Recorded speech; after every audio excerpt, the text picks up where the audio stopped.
నేను ఒక్కటే అడుగుతా ఉన్నాను, సొంత కూతుర్నిచ్చిన మామనే వెన్నుపోటు పొడిచినోనికి 5 కోట్ల మంది ప్రజలు లెక్కనా అని చెప్పి నేను అడుగుతా ఉన్నాను.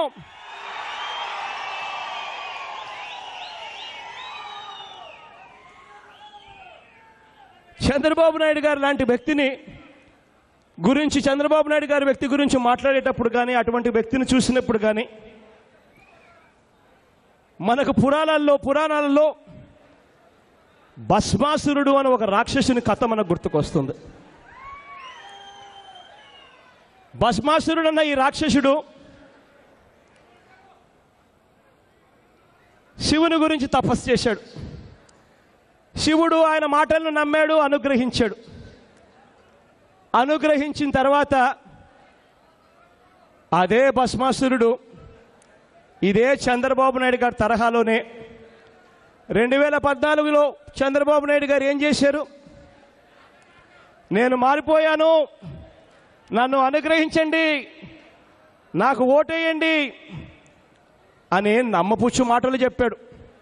2014లో చంద్రబాబు నాయుడు గారిని కూడా ఇదే మాదిరిగా నమ్మి ప్రజలు అనుగ్రహించి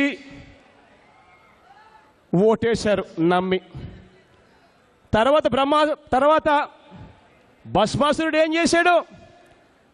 అనుగ్రహించిన శివుని నెత్తిన చెయ్యి పెట్టడానికి విశ్వ ప్రయత్నం చేస్తూ చనిపోయాడు.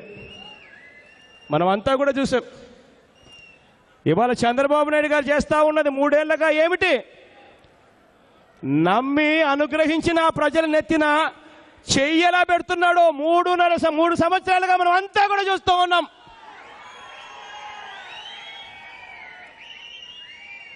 చంద్రబాబు నాయుడు గారి పాలనంతా కూడా మోసం, దగ, ఈ పునాదుల మీదనే చంద్రబాబు నాయుడు గారి పాలనంతా సాగుతూ ఉంది.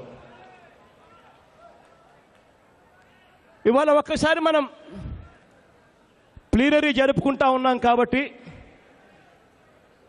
2014 ఎన్నికలను ఒక్కసారి మనం గుర్తుకు తెచ్చుకుంటే, ఆ 2014 ఎన్నికల్లో మనందరికీ కూడా కనిపించేది ఇదే.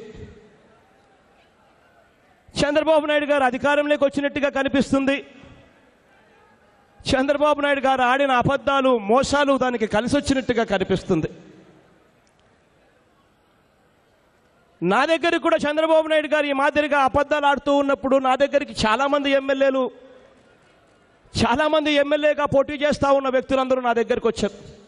అన్నా చెప్పేసేయండి అన్న, మన సంగతి మనం చూసుకుందాం. చంద్రబాబు నాయుడు గారు చెప్తా పోతా ఉన్నాడు, మనం చెప్పకపోతే ఇబ్బంది పడతామన్నా అన్నారు. నిజంగా ఆ రోజు నాకు కూడా జటిలమైన సమస్య. సాధ్యం కాదు అని తెలిసి, అబద్ధాలు చెప్తున్నాము అని తెలిసి, నేను కూడా చంద్రబాబు నాయుడు గారి మాదిరి ఆయన చెప్తున్నాడు కదా అని చెప్పి నేను కూడా నా నోట్లో నుంచి అబద్ధాలు చెప్పుంటే బహుశా ముఖ్యమంత్రిగా అయ్యి ఉండేవాళ్ళమేమో, నాకు తెలియదు.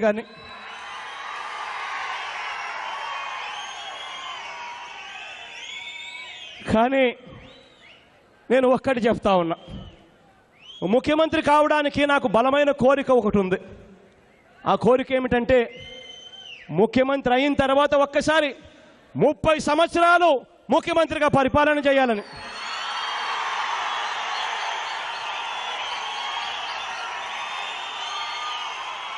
చనిపోయిన తర్వాత ప్రతి ఇంట్లో నా ఫోటో కూడా, నాన్న ఫోటో పక్కన ఉండాలి అన్న తాపత్రయం నాకుంది.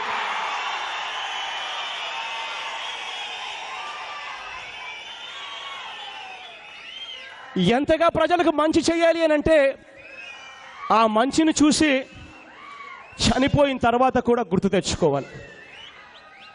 ఇటువంటి ఆశ నాకు ఉన్నప్పుడు నేను కూడా చంద్రబాబు నాయుడు గారి మాదిరిగానే మోసం చేసి అబద్ధాలు చెప్పుంటే, మీరే చెప్పండి, ఇవాళ మీరంతా కూడా నన్ను గౌరవించే వాళ్ళ అని అడుగుతా ఉన్నా.